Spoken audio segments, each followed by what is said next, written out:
Hi everyone, कैसे हैं आप सब। आई होप के सब ठीक होंगे। तो स्वागत है आपका जी के चैलेंज जोन पर। तो डेली की तरह आज भी हमारे पास एक आज लास्ट दिन है। कल जो है आपका एग्ज़ाम हो रहने वाला है। तो आज लास्ट दिन की प्रैक्टिस करते हैं जनरल इंग्लिश के लिए। जो 20 क्वेश्चन है 20 मार्क्स का आपके आपके सिलेबस में से ही लिए गए हैं। ज़्यादा टफ क्वेश्चन नहीं है, ईजी है, उतने ईजी भी नहीं है, लेकिन मतलब नॉर्मल मीडियम पे लेकर चले हैं ताकि आपको थोड़ी सी इनकी समझ आ जाएगी तो आप आसानी से जो है वो कर सकेंगे। तो करते हैं स्टार्ट। पहला क्वेश्चन हमारे पास, अगर आप चैनल पर नए हैं तो कोशिश किया करें चैनल को ज़रूर सब्सक्राइब कर दिया करें। तो बाकी एक मॉक टेस्ट रखा था, आपने से कितने ने जो दिया, जिन्होंने नहीं दिया तो वो आप दे सकते हैं, लेकिन उसका भी मैं डिस्क्रिप्शन में डाल दूंगा। 120 क्वेश्चन है, आपको अच्छी खासी जो है वहाँ पर प्रैक्टिस हो जाएगी। सब सारे 6 के 6 जो है सेक्शंस में डाले हैं वहाँ पे। कंप्यूटर होगा, इंग्लिश होगा, उसके बाद general awareness, general science, computer, उसके बाद मेंटल एबिलिटी है, उसके बाद जो है हमारा मैथमेटिक्स। ये सारे जो है 20-20 क्वेश्चन के 120 क्वेश्चन टोटल हैं। तो आपके लिए काफ़ी जो है इन जो प्रिपरेशन कर रहे हैं उसको बूस्ट मिल जाएगा। तो आप कोशिश करना कि उसे पूरा जो है वो देखने की। क्वेश्चन यहाँ पर क्या कह रहा है कि यहाँ पर नरेशन है कि डायरेक्ट सेंटेंस है हमारे पास कि he said to me don't open the door. इसको चेंज इनटू इनडायरेक्ट में करना है। तो क्या इसके बन जाएगा आंसर? तो कौन सा ऑप्शन आएगा? और कोशिश किया करो कि साथ में खुद से भी अटेम्प्ट करने की। तो आंसर इसका क्या बन जाएगा? ऑप्शन बी में he forbade to me open the door. देखिए क्या होता है कि जब कोई भी करने से मना किया जाए तो फोर्थ बेड का यूज़ बेस्ट होता है। और फोर्थ बेड के साथ नॉट नहीं लगता, क्योंकि फोर्थ बेड जो है खुद ही एक नेगेटिव वर्ड है। ठीक है, इसलिए यहाँ पर ऑप्शन जो है बी हो जाएगा क्वेश्चन नंबर फर्स्ट का राइट आंसर। तो यहाँ हमारे पास नेक्स्ट क्वेश्चन है। यहाँ पर क्या करना है कि आर्टिकल्स लगाना है। Copper is dash useful metal. अब देखिए यहाँ पर क्या आएगा। क्या होता है कि यहाँ पर जो है यूजफुल, यू जो पहले साउंड है वो वाई की निकली है, यूजफुल है ना। तो जो एक क्या है, कॉन्सोनेंट है, इसलिए यहाँ पर जो है ए का जो है लगेगा। Copper is a useful metal, क्योंकि यहाँ पर साउंड मैटर करती है, लेटर नहीं करेगा। तो इसलिए यहाँ पर ऑप्शन सी जो है राइट जो आर्टिकल बैठेगा ऑप्शन सी में होगा क्वेश्चन नंबर सेकंड का। तो अगला क्वेश्चन है हमारे पास मॉडल्स। यहाँ पर क्या कह रहा है कि you dash take an umbrella with you, the sky is clear now but the weather forecast predict scattered showers later this afternoon. यहाँ पर क्या कह रहा है कि you should take an umbrella. ठीक है, स्काई क्लियर है पर फोरकास्ट में बारिश बोली गई है। तो यहाँ पर जो है बात हो रही है एडवाइस की, यानी कि मशवरे की। तो यहाँ पर क्या हम जो है वो लगाएंगे मॉडल्स के यू शुड। ठीक है, हम शुड तब यूज़ करते हैं जब हम किसी को बताते हैं या उनके लिए बेहतर रहेगा। ठीक है, तो इसलिए यहाँ पर शुड का इस्तेमाल किया गया, क्योंकि फॉरकास्ट में बारिश है। तो अम्ब्रेला ले जाना ही एक अक्लमंदी वाला जो है वो मशवरा है, जो भी है एक मशवरा है, अच्छा मशवरा है कुल मिला के। तो आंसर इसका बन जाएगा कि you should take an umbrella with you. ठीक है, ऑप्शन बी हो जाएगा क्वेश्चन नंबर थर्ड का हमारा राइट आंसर। अगला क्वेश्चन है हमारे पास क्लॉज है कि this is the house dash my grandfather built 50 year ago. तो देखिए क्या होता है कि नॉन लिविंग थिंग, जैसे ये हाउस है नॉन लिविंग थिंग है, तो इसके लिए रिलेटिव क्लास में जो है विच या दैट का यूज़ किया जाता है। अब दैट हमारे पास अवेलेबल नहीं है, विच है, तो हम विच के साथ जाएंगे। ऑप्शन सी जो है इसका राइट हो जाएगा क्वेश्चन नंबर 4 का। अगला क्वेश्चन है हमारे पास प्रेपोजिशन है कि the examinee was prohibited dash कॉपिंग in the exam. देखिए क्या होता है कि कुछ वर्ड के साथ फिक्स्ड प्रेपोजिशन लगते हैं, जैसे प्रोहिबिट हो गया, प्रिवेंट हो गया, या फिर अब्सटेन हो गया। इन जो है इन सब के साथ जो हमेशा फ्रॉम का इस्तेमाल होता है या फ्रॉम लगता है। ठीक है, तो यहाँ पर भी हमारे पास जो ऑप्शन फ्रॉम होगा, ऑप्शन ए जो है आंसर फ्रॉम होगा, ऑप्शन ए होगा क्वेश्चन नंबर 5 का राइट आंसर। नेक्स्ट क्वेश्चन हमारे पास सिनोनिम है। यहाँ पर क्या कह रहा है कि choose the most appropriate synonym for meticulous. Meticulous का मतलब क्या होता है? निहायत मुहतात या बारीकपन, जो है एहतियात करने वाली है, बहुत ध्यान से काम करने वाला। तो इसका हमने सिनोनिम बताना। तो ये क्या बन जाएगा इसका सिनोनिम? जो बनेगा वो स्क्रूपलेस बनेगा, स्क्रूपलियस या केयरफुल। कि इसका भी मतलब जो असूल पसंद हो गया, बहुत मुहतात रहना, तो ये एक सूटेबल वर्ड बनेगा। तो ऑप्शन बी हो जाएगा क्वेश्चन नंबर 6 का हमारा राइट आंसर। अगला क्वेश्चन है हमारे पास इंटीनम्स बताना है हमें। Choose the most appropriate antonym for ephemeral. Ephemeral का मतलब क्या होता है? आर्जी, जो चंद लम्हों के लिए या थोड़े वक्त के लिए, तो उसके एफेमरल कहते हैं। हमने इसका इंटीनम्स बताना है, क्या होएगा हमारे पास? तो वो इटर्नल या परमानेंट आएगा, क्योंकि आर्जी का इंटीनम जो है, अब उल्टी बताना है तो आएगा इटर्नल। इटर्नल होता है हमेशा रहने वाला, बस परमानेंट ये हो गया। तो इसका आंसर बन जाएगा ऑप्शन बी। अगला क्वेश्चन है हमारे पास, यहाँ पर क्या करना है कि एडिटिंग करनी है हमें, प्रूफ रीड करके आइडेंटिफाई दी एरर एरर निकालना है। यहाँ पर क्या कह रहा है कि neither the teacher nor the student was present in the class. अब हमने इनमें से एरर देखना है। देखिए क्या होगा कि नाइदर नॉर के रूल के हिसाब से अगर देखो तो वर्ब हमेशा नियरेस्ट सब्जेक्ट्स के अकॉर्डिंग चलती है। ठीक है, यहाँ नियरेस्ट सब्जेक्ट क्या है? स्टूडेंट्स। अब स्टूडेंट्स जो है प्लूरल है, इसलिए वाज की जगह वर आना चाहिए। ठीक है, वाज को जो है वर रिप्लेस करेगा। तो यहाँ पर एरर जो है ऑप्शन सी में जो हो जाएगा, क्योंकि वाज प्रेजेंट नहीं बल्कि वर प्रेजेंट, क्योंकि स्टूडेंट्स प्लूरल में आएंगे। तो इसमें एरर है, हमें एरर बताना था, तो ऑप्शन सी में सी हो जाएगा राइट आंसर। अगला क्वेश्चन है हमारे पास, जम्बल्ड सेंटेंस है, रीअरेंज करना है हमें।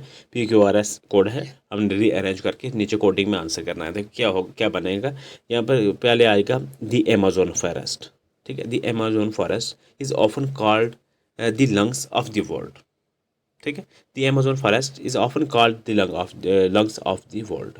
और क्या सीक्वेंस बनेगा? QRS और QRSP।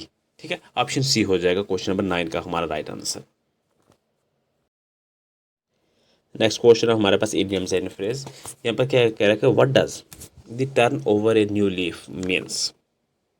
तो किसका क्या मतलब बनेगा कि नई शुरुआत करने और अपने पुराने जो बुरे तरीकों को बदलना और बेहतर बनाना। ठीक है, आंसर क्या बन जाएगा हमारे? To change one's behaviour for the better. Option B जो है क्वेश्चन नंबर 10 का हमारा राइट बन जाएगा।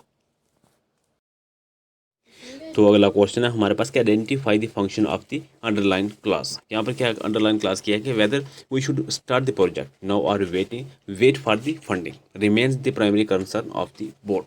यहाँ पर क्या है कि जो है वो अंडरलाइन सेंटेंस का पार्ट है, वो सब्जेक्ट बन रहा है, जबकि वेदर वाला क्लास सब्जेक्ट का जो है वो काम करे तो वहाँ पर नॉन क्लास होता है। तो आंसर यहाँ पर क्या बन जाएगा कि noun clause acting as subject. Option जो है सी यहाँ पर राइट हो जाएगा क्वेश्चन नंबर 11 का।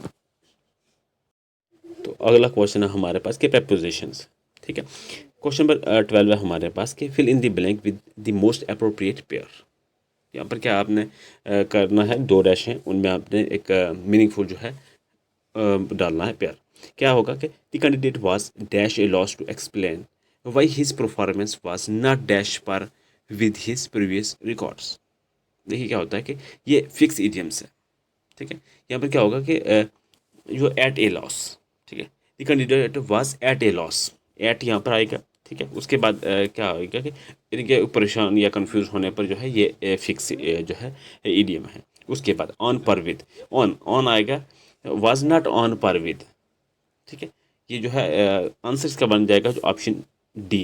पहले एट आएगा, उसके बाद ऑन आएगा, ऑन पर विद। तो ये डी हो जाएगा क्वेश्चन नंबर 12 का हमारा राइट आंसर। तो अगला क्वेश्चन है हमारे पास कि हमीनम्स एंड वर्ड्स पेयर। ठीक है, कन्फ्यूजन्स है, दो वर्ड हैं उनकी में कन्फ्यूजन्स है। तो हमने जो है करेक्ट जो सेंटेंस बनेगा वो हमने बताना है कि select the sentence where the word stationary और स्टेशनरी इज़ यूज करेक्टली। यहाँ पर फर्क स्टेशनरी में क्या है कि एक स्टेशनरी में ARY है और एक स्टेशनरी में ERY है। ठीक है, तो क्या होता है कि जो स्टेशनरी ARY होती है उसका मतलब जो है जिसमें ए आता है उसका मतलब होता है रुका हुआ, यानी कि नॉट मूविंग। और ERY जो स्टेशनरी का लास्ट पे होता है कि उसका मतलब क्या होता है कि मतलब पेन पेपर का सामान वगैरह। तो वो जो है यहाँ पर करेक्ट बने जाएगा। क्या बनेगा कि the shopkeeper deals in high quality stationery items. तो ये सेंटेंस यहाँ पर हमारा बन जाएगा। तो ऑप्शन डी जो है क्वेश्चन नंबर 13 का हमारा राइट बन जाएगा।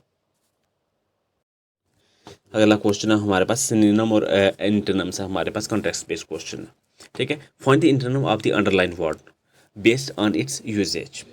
ठीक है, the speaker's laconic style of addressing the crowd left many details unexplained. laconic का मतलब क्या होता है कि कम शब्द बोलने वाला, यानी कि कम बोलने वाला। इसका अपोजिट क्या हमारे पास बन जाएगा?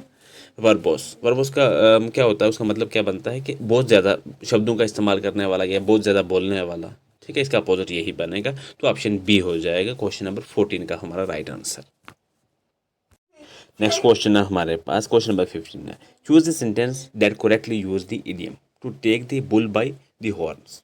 तो क्या मतलब इसका बनेगा कि इस इडियम का मतलब है कि मुसीबत का सामना हिम्मत से करना। तो इसका जो है ऑप्शन बी में जो है इसका सही लॉजिक यूज हुआ है। क्या हुआ कि instead to complaining about the heavy workload Sheena took the bull by the horse and finished it. तो ऑप्शन बी में जो है इसका ऐसे ही लॉजिक का इस्तेमाल किया गया, तो ऑप्शन बी हमारा राइट बन जाएगा क्वेश्चन नंबर 15 का। अगला क्वेश्चन है हमारे पास कि विच sentence follow the standard rules of punctuation for professional English. देखिए क्या होता है यहाँ पर, क्या आंसर क्या इसका बन जाएगा, ये ऑप्शन बी में जो है इसका आंसर हो जाएगा। क्या होता है कि जब दो इंडिपेंडेंस क्लास को होएवर से जोड़ा जाए तो उससे पहले जो है सेमी कॉलन और उसके बाद में जो है वो कॉमा लगता है। तो इस इवज में जो है ऑप्शन बी में जो है ये करेक्ट हमारा बन जाएगा कि if you want to succeed, उसके बाद यू मस्ट वर्क हार्ड। ठीक है, होएवर फिर कॉमा आएगा, फिर आएगा luck also plays a role. तो इस तरीके से ये सेंटेंस बन जाएगा हमारा। तो ऑप्शन बी जो है क्वेश्चन नंबर 16 का हमारा राइट बन जाएगा।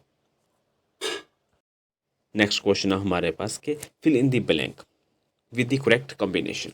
कॉम्बिनेशन यहाँ पर हमें जो है जो करेक्ट बैठेगा वो हमने यहाँ पर लगाना है कि the investigation into this scam has dash some startling facts that the department has previously dash. अब यहाँ पर जो हमें करेक्ट कॉम्बिनेशन बैठेगा वो हमने यहाँ पर देना है। तो क्या बैठेगा यहाँ पर, brought four ग्लॉस्ड over.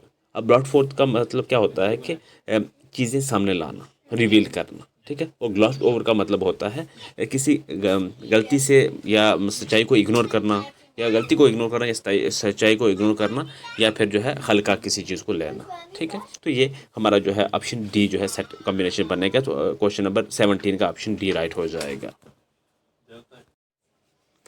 Next question है हमारे पास कि which of the following sentence contains A in adverbial clause of concessions.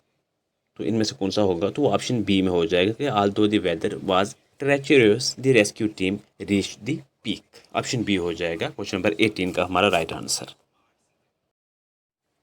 तो अगला क्वेश्चन है हमारे पास कि identify the sentence where the underlined word is used incorrectly. अब यहाँ पर इनकरेक्टली हमें बताना है इन चार में से। देखिए कौन सा इनकरेक्ट हो जाएगा, ऑप्शन डी में हो जाएगा। आप चाहें तो पास करके आराम से खुद से भी कर सकते हैं, लेकिन यहाँ पर ऑप्शन डी में आंसर हो जाएगा कि you must differ your payment if you don't have the fund. देखिए यहाँ पर क्या होता है कि डिफर का मतलब होता है अलग होना।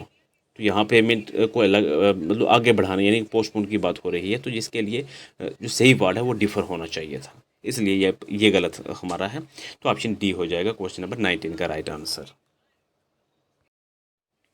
अगला क्वेश्चन है हमारे पास कि replace the underline phrase with the most appropriate idiom. क्या कह रहा है कि after the company face a massive loss the manager decide to stop the operation and close the business permanently. तो यहाँ पर क्या बन जाएगा, अगर हम कॉल इट ए डे की बात करें तो कॉल इट ए डे का होता है कि सिर्फ उस दिन का काम रोकने के लिए होता है, हमेशा के लिए नहीं। तो ये जो है परमानेंटली क्लोज की बात कर रहा है। ठीक है, तो यहाँ पर क्या आएगा कि पुल दी प्लग। पुल दी प्लग का मतलब क्या होता है कि किसी प्रोजेक्ट या बिजनेस को बंद कर देना। ठीक है, तो ये ऑप्शन बी हो जाएगा क्वेश्चन नंबर 20 का हमारा राइट आंसर। तो इसी के साथ हमारे आज के क्वेश्चन जो है यहाँ पर कंप्लीट हो जाते हैं, 20 क्वेश्चन। और बाकी आपने अगर मॉक टेस्ट नहीं लगाया तो आप कोशिश करना, मैं लिंक उसका डिस्क्रिप्शन में लगा दूंगा। आप एग्ज़ाम से पहले उसे ज़रूर देखिएगा। 120 क्वेश्चन है, सब जो है सेक्शन मैंने कवर किए हैं, और सब एग्ज़ाम ओरिएंटेड जो भी लेटेस्ट पैटर्न के ऊपर बन रहे थे वो मैंने डाले हैं। लगभग 1700-1800 या 2000 तक जो है वो स्टूडेंट्स ने पार्टिसिपेट किया है। और कोशिश करना आपने भी जो है वहाँ पर, और मैंने साथ में ऐसे मतलब टाइम स्टेप भी लगा दिए हैं। अगर आपको जो है किसी सेक्शन को पहले करना है तभी आप जो है डिस्क्रिप्शन में मैंने टाइम स्टेप लगा दिए हैं, तो वहाँ से आप जो है उन्हें पहले भी कर सकते हैं। जो सेक्शन आपको पहले करनी है, पहले जो है मैंने इंडेक्स लगा दी है स्टार्टिंग में, तो उस हिसाब से जो है आप कर सकते हैं। ठीक है, ज़्यादा टाइम आपका नहीं लेंगे। और ये क्वेश्चन आपके लिए एक डेली की तरह होता है, इसका आंसर आपने कमेंट में करना होता है। तो ये क्वेश्चन रहा आपके लिए, इसका आंसर आपने जो है जो करेक्ट आंसर आपके यहाँ पर बनेगा पंचुएटेड सेंटेंस, जो भी करेक्टली जो है पंचुएटेड सेंटेंस है वो आपने जो है बताना है, कमेंट में ऑप्शन बता देना है कि कौन सा जो है वो करेक्टेड है। तो थैंक्स फॉर वॉचिंग, मिलते हैं नेक्स्ट लेक्चर में।